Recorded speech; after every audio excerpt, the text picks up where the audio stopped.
The day I found out the woman I was about to marry had been lying to me for months, everything I thought I knew about love and trust shattered an instant. What I discovered would change my life forever, and what I did next was something I never thought I'd be capable of. My name's Alex. I was engaged to Emily, woman I thought I was going to spend the rest of my life with. We had been together for over 4 years, and to the outside world we were the perfect couple who had planned our wedding for months, and everything was falling into place, or so I thought. Emily was the kind of person who could light up any room. She was confident, outgoing, and people loved being around her.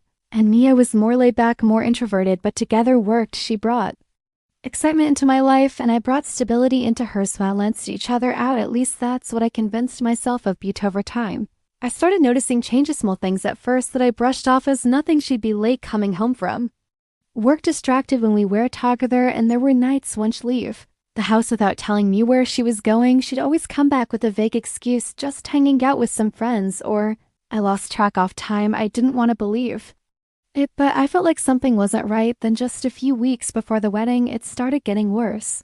Emily was going out more frequently, and each time she was coming home later and later. It was as though she was avoiding me, or worse, hiding something from me. I tried to confront her, but she'd brush me off with a laugh and a promise that everything was fine. I'm just out with the girls, Alex. Chill out, it's not a big deal. But it felt like a big deal. One night she came home at 2 a.m. Her makeup smudged, her hair disheveled. She was wearing a dress that wasn't her, a simple thing, but he knew it wasn't the kind of dress she would normally wear. Her eyes avoided mine as she dropped her things at the door, clearly trying to act like everything was normal. Hey, where were you? I asked, trying to sound casual though my stomach was tied in knots.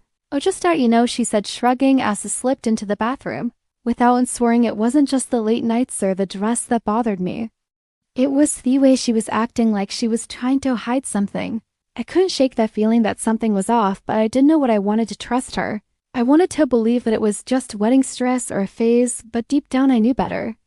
Then came the night that changed everything. Emily had gone out like another one of those mysterious girls' nights. I was exhausted from a long day at work, but I tried to put on a brave face even though I couldn't ignore that bit in my stomach. I had dinner by myself, watched some television, and waited for her to come back. She came in around midnight, her heels clicking loudly as she walked in, and I could immediately tell something was different. She was wearing a tight red dress, the kind of dress that screamed attention. She had a sparkle in her eyes, but there was something off. It wasn't the same playful energy she normally had. I could tell something had happened, but she wasn't telling me. Where were you?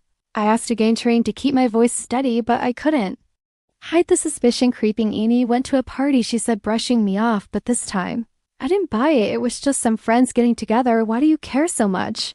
I told you I was going, but this time I wasn't going to let it slide. Something didn't add up, Emily. I've asked you a dozen times. Now every time you leave, it's like I'm Fionn who's in the wrong for wanting to spend time together.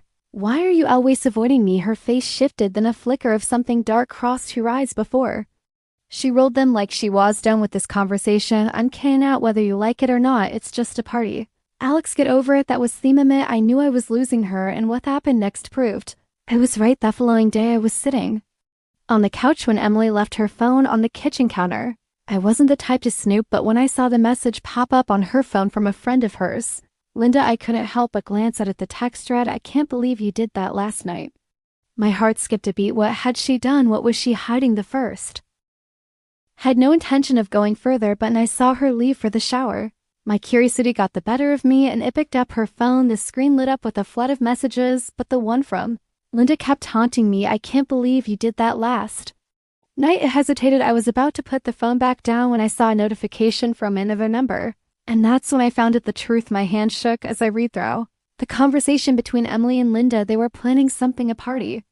Sure, but it wasn't just any party. It was a swinger party, and Emily had gone, but that wasn't all. The worst part was she had slept with 3 men that night. At the same time, my blood ran cold. My mind couldn't process it. She'd been snaking around behind my back, sleeping with other people, and I hadn't known it. Thought I had everything under control, but in reality, I had been living a lie. I put the back down and sat there emotionless. I had to act. I couldn't let her spin this. I needed to be sure, but I didn't want to confront her yet. I wasn't ready. 2 days later, Emily had another girls' night planned, but this time I knew what she was up to. I followed her. She met up with Linda, and they went to Thiessen Bar. Then 2 men, Areve men I had never seen before. I watched Them greet Emily and Linda like old friends. There was no doubt anymore she was flirting, laughing, touching. The signs were all there when it happened. Emily kissed one of the men in front of everyone. I snapped a photo, another and another. My heart ached, but I didn't stop. He waited until they left the bar, followed them to a hotel, and watched Emily go inside with one of the men. She didn't even look back at me. She didn't even care. That was it.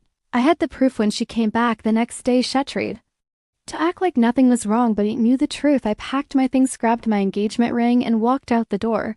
I didn't look back. The next morning, I woke up in a hotel room completely alone. My phone was flooded with messages from Emily. Where are you? He aren't you answering? What's going on? But I didn't respond. She had made her choice. I didn't need to explain myself to anyone. I called off the wedding, canceled everything. I didn't want to be tied to someone who could betray me like that. I moved to another city, far away from the mess, far away from her. I started fresh, rebuilding my life with her in it. I didn't want to hear about Emily anymore, but rumors always found their way back. Her life fell apart. Her friends turned on her. Her family was disgusted. Her relationships never lasted, and I heard she was struggling with the consequences of what she had done, but none of it mattered to me. Emily made her choice and I made mine. Thank you for watching.